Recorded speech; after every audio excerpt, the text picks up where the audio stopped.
ନୂଆପାଟଣା ମଙ୍ଗଳା ବୈଦ୍ୟନାଥ ମନ୍ଦିର। ଆପଣ ମଙ୍ଗଳବାର ବୈଦ୍ୟନାଥ ବାବୁରେ ବାସିନ୍ଦା ଅଟନ୍ତି? ହଁ ବାସିନ୍ଦା ଅଛି। ଆଚ୍ଛା ଆପଣଙ୍କର କ'ଣ ଅସୁବିଧା ହେଉଛି?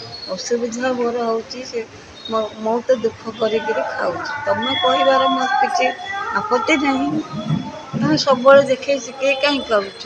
କିଏ କହୁଛନ୍ତି? ପୁତୁରା ବୋଉ କହୁଛି ସୌଦାମିନୀ ବେହେରା ଆଚ୍ଛା ସବୁବେଳେ କ'ଣ କହୁଛନ୍ତି? କହୁଛନ୍ତି ତୁ ଯାଉଛୁ ବାସନ ମାଜିବାକୁ ତ ଏ ବୟସରେ, ଆଉ ତୋତେ ଲାଜ ସରମ ମାଡ଼ୁନି, ମରିସଉନୁ, ଏ କଥା ସବୁବେଳେ କହେ। ଆଚ୍ଛା ମୁଁ ତାକୁ କିଛି କହେନି, ମୁଁ ପଳେଇଯାଏ।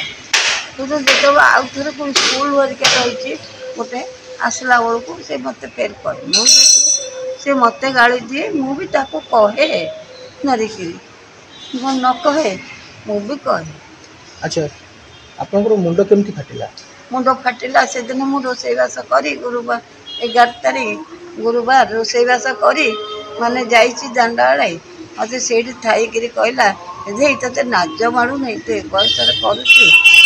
ମୁଁ ସେଇଠୁ କହିଲି କାହିଁ ମୋତେ ଲାଜ କ'ଣ ମାଡ଼ିବ, ମୁଁ କୁଆଡ଼େ ଖଟୁଛି, ଏକେଇଠି ଖଟୁଛି ଖାଉଛି, ମୋତେ ଗାଳି ଦେବାର ସବୁବେଳେ କ'ଣ ଅଛି, ଲାଭ କ'ଣ?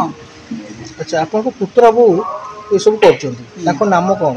ତା ନାମ ହେଉଛି ସୌଦାମିନୀ ବେହେରା। ତାଙ୍କ ବାପାଙ୍କ ନାମ? ହରିଆ ବେହେରା। ତାଙ୍କ ଘର କୋଉଠି? ଡଗରପଡ଼ା ଭୂତିଆ। ଆଚ୍ଛା ଏଇ ଯେଉଁ ମୁଣ୍ଡ ଫାଟିଲା, ଏଇ ଯେଉଁ ଘଟଣା ଘଟିଗଲା, ଆପଣ କିଛି ପୋଲିସ ଷ୍ଟେସନରେ ଏଫଆଇଆର ଦେଇଛନ୍ତି? ହଁ ଯାଇଥିଲି ପୋଲିସ ଷ୍ଟେସନ, ପୋଲିସରେ କହିଲା ଯାଅ ମେଡ଼ିକାଲ ଦେଖେଇବ। ମେଡ଼ିକାଲକୁ ଦେଖେଇକିରି ଆସିଲ ଥାନାକୁ, ସେଇଥିରୁ ଆସିଲ ବସିଲ, ତାପରେ ତାଙ୍କର ଆସିଲେ ଓକିଲ 2-3ଟାକୁ ଭାଇ ଆସିଲେ, ଆଉ ସିଏ ବି ଆସିଥିଲା ଯେ ପଳେଇଲା, ତାକୁ ଓକିଲ ତାଙ୍କର କ'ଣ କହିଦେଲା, ସେ ପଳେଇଲା। ଆଚ୍ଛା ଆପଣଙ୍କର ସାହି ବିଷୟରେ କିଛି କହିବାକୁ ଚାହିଁବେ? ସାହିରେ କିଛି ଲେଖିକି